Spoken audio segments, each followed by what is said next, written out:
this video, I'm examining the final two movements of Hector Berlioz's 1830 masterpiece, the most twisted musical love letter ever written, Symphonie fantastique. As soon as I've posted it, I'll group all three videos into a playlist that can be watched straight through for uninterrupted coverage of this weird and wonderful five-movement symphony. In performance, I believe the final three movements should ideally be played without intervening pauses, much as in Beethoven's Pastoral Symphony, which in some respects furnished the model for this one. But of course, I'm already interrupting this progression by examining the movements one at a time, to say nothing of splitting my analyses into three videos. In terms of the story arc, these final two movements represent the consequences of an hallucinated murder, Movement 4 being a march to the scaffold, and Movement 5 a horrifying musical dream of a witch's Sabbath. To refer to Berlioz's own printed program, which I reproduced near the beginning of the first video in this series, in Movement 4, the hallucinating artist dreams that he has killed his beloved and that he has been condemned to death and is being led to his public execution. To quote Berlioz, "The procession advances to the sound of a march that is sometimes somber and wild, and sometimes brilliant and solemn, in which a dull sound of heavy footsteps follows without transition the loudest outbursts. At the end, the idée fixe appears for a moment like a final thought of love interrupted by the fatal blow." I want to focus on a short passage from what I've just read and then explain a thing that I have done. Berlioz describes a situation in which a dull sound of heavy footsteps follows without transition the loudest outbursts. Now that only happens once in this movement, and if the repeat at the double bar is ignored, it doesn't happen at all. The heavy footsteps are heard at the beginning of the movement. It's a little complicated, and I'm going to try to shed as much light on it as I can. Let's start with the fact that this movement is organized in sonatina form, sonata form without a development section, yet it seems to have an exposition repeat. That's just unheard of. You're not going to see that in a sonatina form movement, but here we are. What Berlioz has done is unprecedented to my knowledge in the history of music, and I know of no successors to it either. What happens is essentially an interruption of the second theme, and with it the exposition, by a premature repeat of said exposition to that point. The second theme has not by any means run its course when that repeat interrupts it. It is the sole instance of a dull sound of heavy footsteps following without transition a loud outburst. Now, there are only two repeats in the entire symphony, that of the exposition of Movement 1 and the partial exposition repeat in the present movement. Maestro Karajan ignored both, as he often did in his recordings. These omissions seriously mar this otherwise excellent reading. Although the omission in the first movement is aggravating as hell, I did manage to make my peace with it, as the overall form of the movement is not thereby distorted beyond recognition. But the same cannot be said of this movement, because Berlioz's premature repeat already and intentionally distorts the sonatina rubric of the movement. So the ignoring of this repeat is almost a crime against the movement, striking a blow at its very meaning. So the thing I did, which I needed to explain, is this. I have restored the repeat by clipping the recording at that point and starting over. The effect, I admit, is jarring, and I certainly didn't want it to take you by surprise. And by way of justifying my decision, I will say that although I inflicted some violence on the recording by doing this, it is far less violence than Maestro Karajan did to the music in the first place by ignoring the repeat. Enough of that. I'll describe the music. The orchestra Berlioz used for this movement and the one that follows it is absolutely enormous. It is in these two movements that the trombones, tuba, and percussion battery are pressed into service. Movement 4 is a G minor cortege that begins as at a distance, gradually drawing nearer. When a flaring of timpani breaks on the first theme, what we hear is a great unison descent of cellos and basses plying the G minor scale downward with utmost solemnity through 2 octaves and then curling back upward to finish on a half cadence.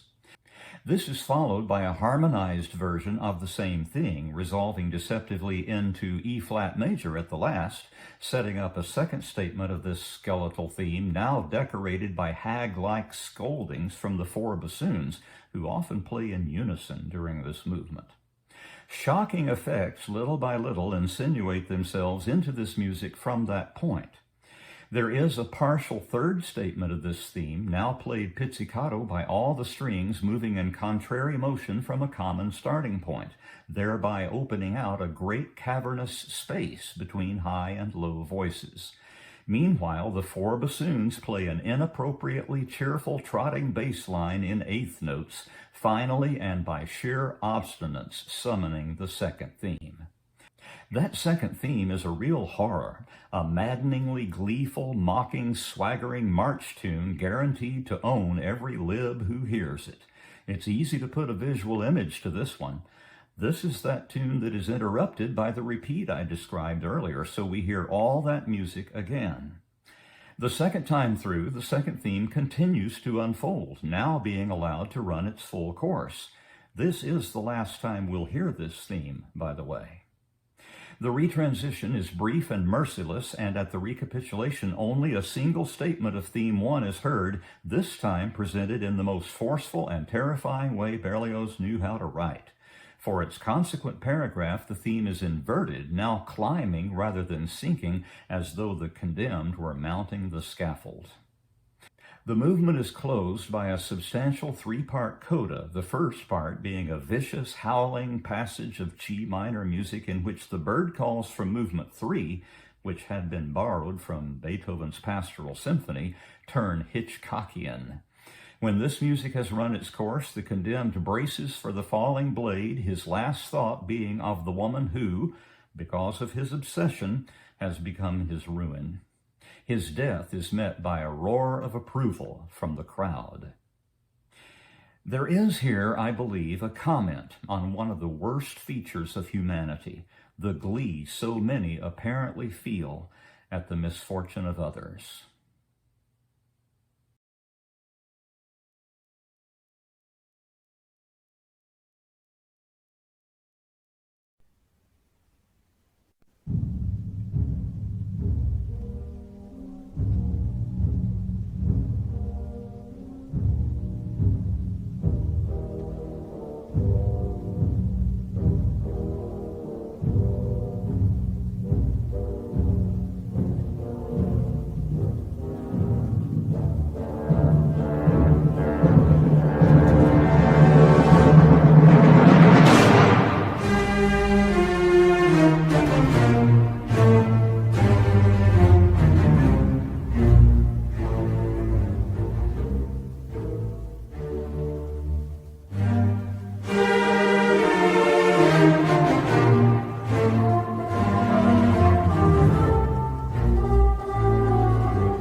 One feature of this symphony that I have not mentioned until now is its overall palindromic shape, which can be seen primarily in the length of the constituent movements, as well as certain features of their architecture. The recording I'm using is fairly representative, so I'll begin with the length of movements. Movement 1, beginning with a long introduction and with its main body taking sonata form as a point of departure, comes in at a little over 14 minutes. A repeat of the exposition would have increased that length to about 15.5 minutes. Movement 2 is a little over 9 minutes long. Movement 3, the longest movement, is about 16.75 minutes long. Movement 4, with its repeat restored, is a little under 7 minutes long. Movement 5, which could be described in many of the terms I used to describe Movement 1, is about 10.5 minutes long. The symmetry is not perfect, but it's pretty close. Various permutations of this arch-like plan were, incidentally, used by Gustav Mahler in the construction of his 5th, 7th, and 10th symphonies, which all include 5 movements.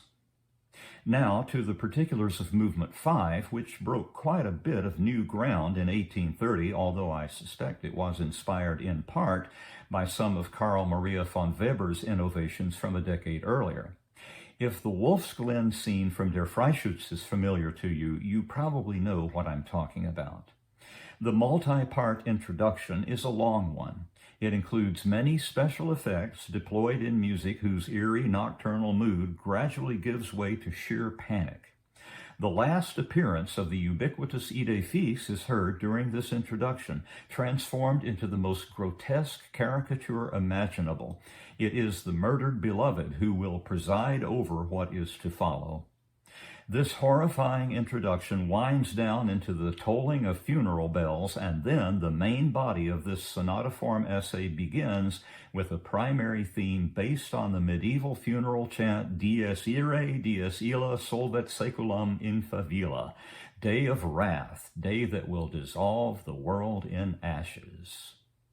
This is presented in 3 paragraphs, each of them including accelerating restatements, with the whole gradually accruing additional instruments and with them additional force. During a short transition, the basic idea of the second theme, a round dance for the witches in attendance, is assembled piecemeal, with that theme then presented as a double fugue. The exposition closes with a frenzied flight from threats repeatedly barked by the brasses, and the development gets underway with imaginative treatments of both themes. At the recapitulation, the 2 themes are brought back together for a contrapuntal tour de force. A gaggle of special effects places an unmistakable stamp of modernity on the music, and the whole twisted affair ends with a leering C major coda. Pierre Boulez once quipped that anyone capable of writing the Symphonie fantastique might also be capable of murder. Perhaps there's something to that.